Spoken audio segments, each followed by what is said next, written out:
la natation, ça a été la première activité pour laquelle l'éducation nationale a estimé qu'il fallait une circulaire. Et pendant longtemps, ça a été la seule, puisque le premier texte date de 1976. Il y a même eu 2 circulaires. Et dans ces circulaires, il était indiqué que pour enseigner la natation, ben, il fallait que c'était une activité particulière, je vais y revenir, et que ben, il fallait que ça ne dépasse pas 25, que au point de vue norme d'encadrement, enfin il y avait un certain nombre d'éléments. En 2004, j'ai négocié avec l'administration en tant que représentant. C'était une époque où on négociait un peu, où on arrivait à négocier, où on arrivait à discuter. Et donc, 13 juillet 2004, 2 circulaires sont sorties. Une circulaire générale sur les diligences normales en éducation physique et sportive. Je ne vous ai pas parlé de ça. Qu'est-ce que c'est que les diligences normales? C'est ce qu'on attend d'un professeur de PS. C'est tiré des jurisprudences. Donc, il y avait cette circulaire qu'on a négociée sur les diligences normales et qui s'ajoute à la circulaire du 9 mars 1994. Donc, il y a 2 circulaires générales que vous avez dans le dossier. Là, vous les avez. 9 mars 1994, 13 juillet 2004, sur les diligences normales. C'est d'un point de vue général. Et puis, il y avait cette circulaire en 2004 sur la natation, et qui définissait des principes 12 non-nageurs, 15. Et puis, après, il en est sorti 2 de circulaires. Une première a été abrogée parce que nous avions obtenu d'aller jusqu'à, pour des nageurs, jusqu'à 7 mètres carrés élèves. Pourquoi? Ben parce qu'on avait discuté avec le DTN de la natation, qui s'appelait Claude Fouquet, qui a mis en place toute l'organisation de la natation en France et qui a abouti à toutes les médailles d'or. Et Claude Fouquet, on lui avait dit, avec 5 mètres carrés, est-ce qu'on peut nager? Des bons nageurs, parce que ça existe, les bons nageurs. Option au bac, tout ça. Ben non, c'est pas possible. Donc on avait été. Et donc, la circulaire est sortie et l'inspection générale a crié au scandale. C'est l'inspection générale. L'administration était d'accord, mais l'inspection générale a crié au scandale parce que c'était trop. Les normes d'un cas, 7 mètres carrés élèves, c'était trop. Il ne fallait pas. Donc, une circulaire quelques jours, quelques semaines après, est sortie la même, mais avec des précisions. Non, c'est pas, c'est 5. Bon, 5 mètres carrés. Mais ce sont des recommandations. Hein? Et puis, il est sorti en 2011 une circulaire qui a complètement effacé tout ça, considérant que la natation est une activité comme les autres. Expression reprise dans celle de juillet dernier, que vous avez dans le dossier, puisqu'on vous l'a envoyé. Je vais quand même préciser, quitte à se faire du mal, pourquoi nous estimons qu'il doit y avoir des textes particuliers sur la natation? Parce qu'il existe en France quelque chose qui s'appelle la peur de l'eau. La peur de l'eau et la peur de la noyade. Que ça n'existe pas qu'en France et que ça existe depuis longtemps. Et que ça existe toujours. À témoin, vous n'avez qu'à demander aux parents de vos élèves, voire à vos élèves, avec un petit questionnaire, mais tenez, je vous lis une lettre qui a été envoyée qui nous est parvenue par un CPD. Ça concerne une petite gamine de la grande section de maternelle. Oh, on voulait aller à la piscine. On allait à la piscine. Et les parents écrivent à l'inspecteur d'académie et à la directrice de l'école. Madame, monsieur. Alors, c'est des gens qui ont un ordinateur, semble-t-il, puisqu'ils ont écrit avec l'ordinateur, ça se voit. Hein. Donc, bon, monsieur, madame, tout le monde. Madame, monsieur, nous vous prévenons sur les conseils de madame la directrice de l'école maternelle hein, que nous ne laissons pas participer notre fille, 5 ans, grande section, à l'activité natation en raison des risques de noyade, notre fille ne sachant pas nager. Nous avons bien conscience que l'activité est bien encadrée et surveillée. Mais malgré cela, il y a toujours un risque. Et nous ne souhaitons pas l'exposer à ce risque, aussi minime soit-il. De plus, nous avons pris des renseignements auprès des employés de la piscine concernant les activités qui seront pratiquées par les enfants. Et il ressort que les enfants ne seront équipés d'aucun gilet de sauvetage ou brassard, qu'ils iront faire des exercices là où ils n'ont pas pied, dans la grande piscine profonde de 3 mètres, et qu'au final, on ne leur apprendra pas à nager. Notre décision est conditionnée par toutes ces raisons. La projection des parents par rapport mais à... voilà. Donc, oui, nous réclamons des moyens pour mieux encadrer la natation, parce que ça passe par des effectifs réduits. Et le constat, c'est que la circulaire fait totalement l'impasse là-dessus. Et se réfugie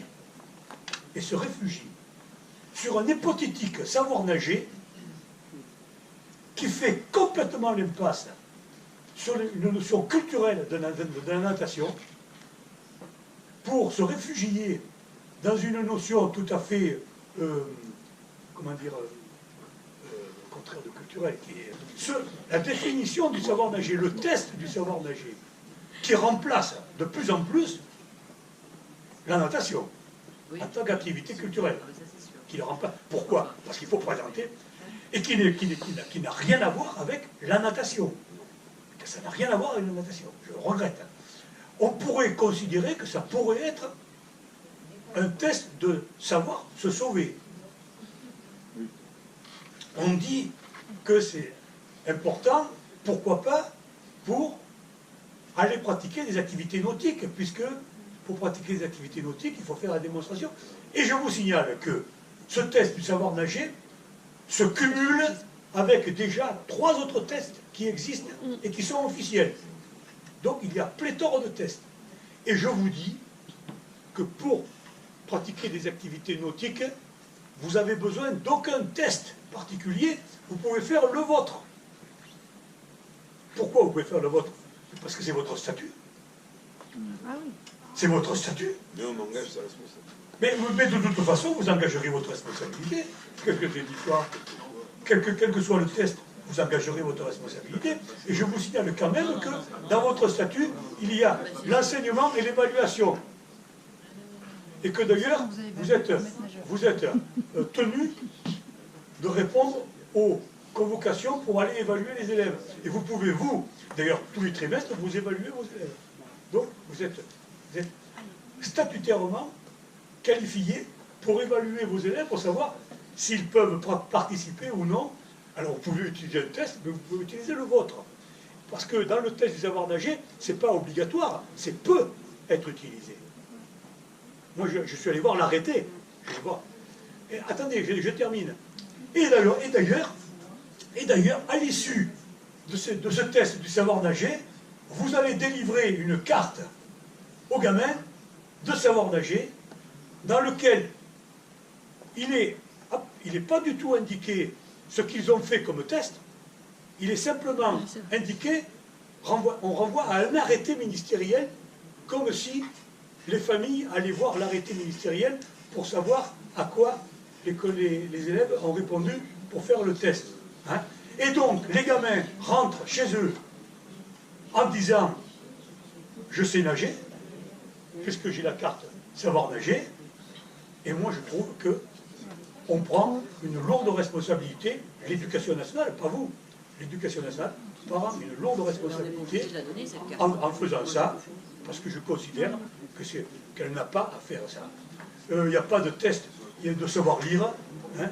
D'ailleurs, les spécialistes de la lecture savent très bien que la définition du savoir lire est très compliquée. C'est pas savoir lire les syllabes, c'est les comprendre, c'est comprendre les mots, c'est comprendre les phrases, et ainsi de suite. C'est comprendre le sens, et que je ferai le parallèle, excusez-moi, avec le savoir nager.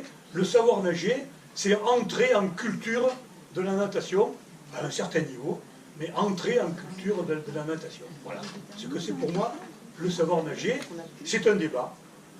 Mais je considère que là, on a orienté sur une mauvaise voie qu'il y ait une voie utilitariste, c'était le mot que je cherchais, utilitariste et non plus culturelle, la question de l'enseignement de la natation.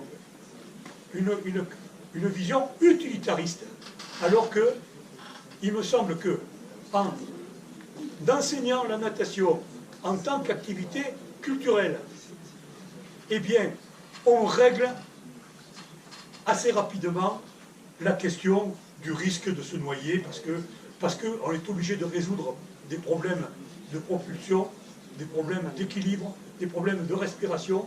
Enfin, il y a quelqu'un qui a réfléchi déjà, mais il est trop vieux maintenant, il s'appelle Raymond Cateau, hein, et il a formé tous ceux qui maintenant ont dévié pour raconter des conneries. Excusez-moi. J'ai une question concernant justement cette validation du test.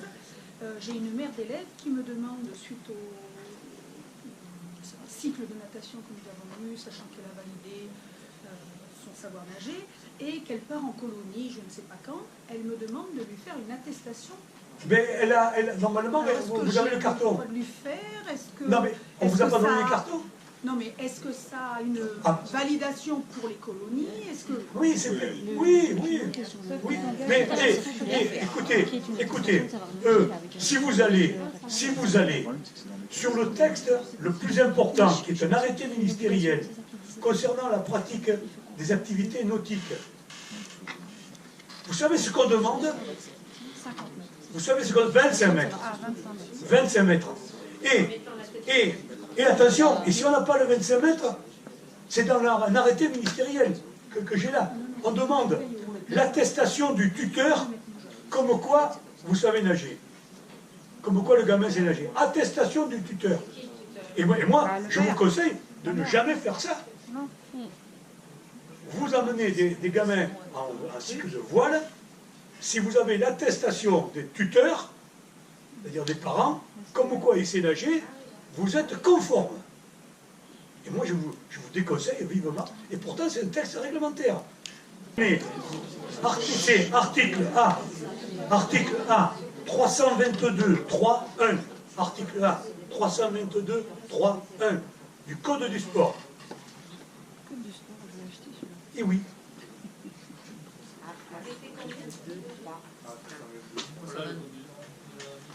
Et donc d'attester de sa capacité à savoir nager 25 mètres et à s'immerger lorsque le pratiquant n'a pas la capacité juridique, c'est-à-dire un mineur, son représentant légal atteste de cette capacité. De présenter un certificat ou bien de présenter un certificat qui mentionne la réussite au test prévu à l'article A 322.3.2, ainsi que de présenter un des certificats mentionnés à l'article A 322.3.3. Enfin, il y a toute une série. Là, on mélange tout. Mais le professeur de PS, lui, il peut prendre sa décision. Il est qualifié pour ça. Il n'a pas besoin, mais il peut utiliser toute partie de ce test. Oui, mais ça veut dire que, par exemple, ce fameux parent, il pourrait très bien faire son attestation sur l'honneur en tant que tuteur auprès de la colonie pour dire ma fille sait nager. Oui. Et il n'a pas besoin de moi. Voilà. Mais l'Éducation nationale a dit, pour justifier le test du savoir nager, alors entre parenthèses, il a été imposé par la Fédération nationale des maîtres nageurs sauveteurs. L'Éducation nationale a posé dessus. Tout ça pour régler les problèmes de natation au premier degré. Bon, dans le premier degré. C'est d'abord ça. Et puis ça a été étendu. C'est d'abord ça. Voilà. Donc, il n'y a aucune obligation. C'est peu, donc tu peux, tu ne peux pas. Mais l'attestation permettra, de la famille, permettra de pratiquer les activités. Voilà. Tu n'as aucune obligation. Oui, mais voilà, si effectivement c'est moi qui fais l'attestation, j'engage ma responsabilité. Excusez-moi, mais si c'est les parents, il existe, l'administration aurait dû vous fournir, je vais jusqu'au bout, de la logique utilitariste de l'administration. Il existe dans l'arrêté sur le savoir nager, il existe la carte. Oui. Il existe la carte, je l'ai sous les yeux là. Justement, je voulais te poser la question de la validité de cette carte. Est-ce que ça veut dire que si par exemple, bon, le cas se produit de temps en temps, un élève vient, la famille vient et me dit monsieur, mon fils part en colonie de vacances, il a besoin que vous lui donniez un certificat de savoir nager. Moi j'ai constaté, je le lui donne. Cet élève-là se noie. C'est son problème. Ah bon? C'est pas le tien. Mais moralement, pas toi. Toi, tu es l'agent de la chose. C'est ma question, de ma responsabilité. Non. C'est l'éducation. Toi, tu auras constaté, à un moment donné, c'est fait pour beaucoup de choses. Tu peux ça. savoir Je nager vais et te revenir noyer. quand on Enfin, parlera des équipements.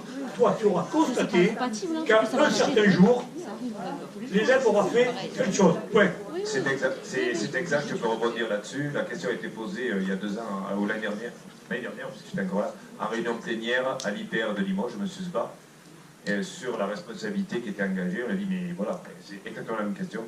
Et il nous a répondu, je doutais, là, on discutait, il nous a répondu exactement la même chose. Vous ne faites que constater que tel jour, à telle heure, l'élève a réussi ce test. Voilà. Et en aucun cas, vous n'engagez votre responsabilité. Mais je considère, moi, qu'il y a une responsabilité morale de l'éducation nationale. Voilà. Et ça, je le maintiens. Et je suis prêt à polémiquer avec, y compris l'inspection générale, sur cette question-là. Voilà. Mais c'est comme ça, écoutez. Je vous dis, en gymnastique, le juge est très interrogatif sur la parade effectuée par un élève. Parce qu'il considère, et moi je considère avec lui, que pour bien parer, il faut être capable de bien anticiper, de connaître l'activité, et que même un professeur d'EPS, très qualifié, peut quelquefois se rater et laisser passer un gamin qui tombe. Donc la parade... Alors on va me dire, oui, mais attention, solidarité, d'accord, mais la parade, oui, à condition que la sécurité passive soit vraiment assurée. Par sécurité passive, j'entends aménagement, tapis, voilà. Travail par atelier.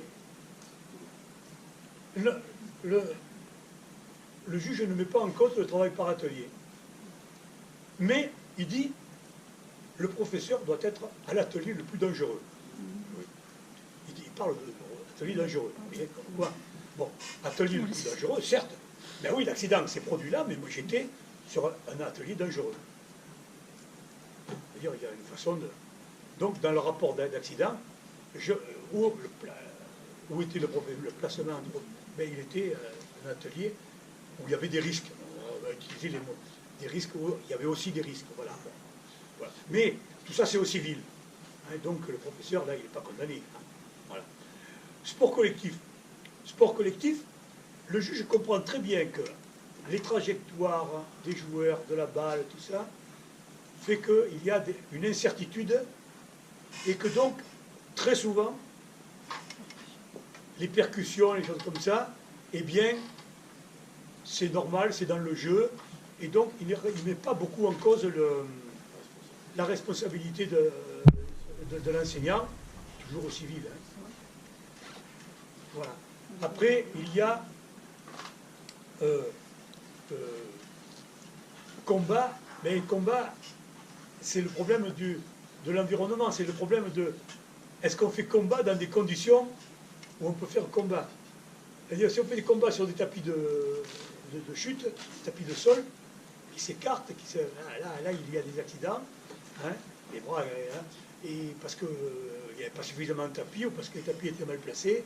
Bon, c'est toujours au civil tout ça. Hein. Voilà, l'aménagement est mis en cause.